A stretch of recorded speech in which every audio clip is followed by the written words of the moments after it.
Hi, I'm Josh Fishman, president and owner of A. Fishman & Son Diamonds here in New York. Welcome back to our Ultimate Diamond Education series. Today I would like to discuss a question that I'm frequently asked when someone comes in to purchase diamond stud earrings. And that is, do I need to get really fine quality diamonds like I do when I buy an engagement ring? Or is there such a thing as earring quality which will suffice? To a great extent, it depends on a budget.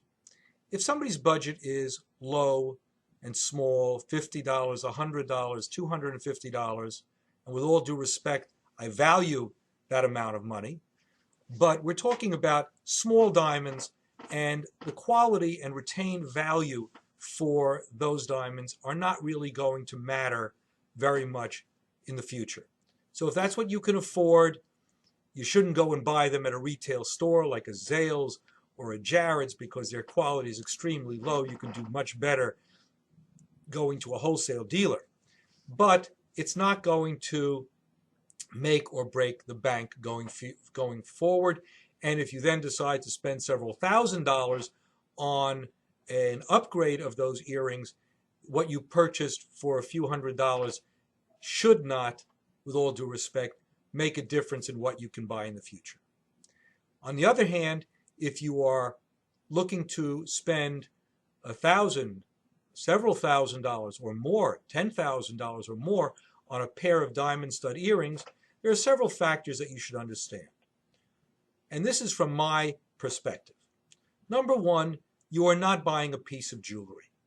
A piece of jewelry is something like a multi-stone ring with a carat total weight, where there's a tremendous amount of labor that goes into it, which will be lost. So the profit margin on the sale of something like that has to be higher than it is on an individual diamond.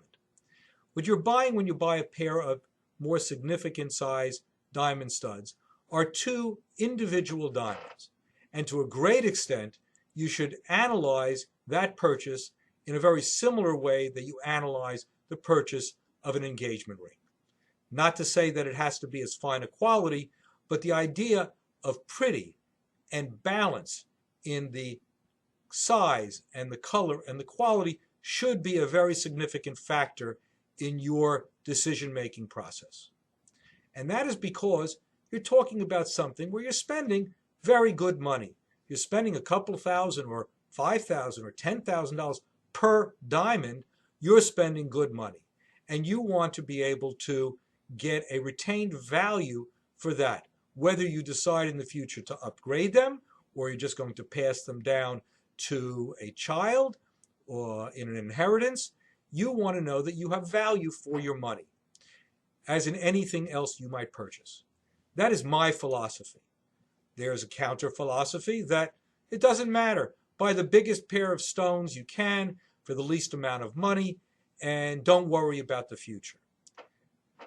There's merit to that philosophy too, if you don't value your money the way I value my money and the way I value your money.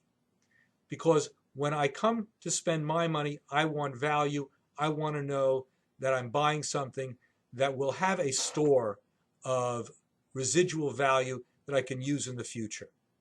And for that, I need a balanced diamond.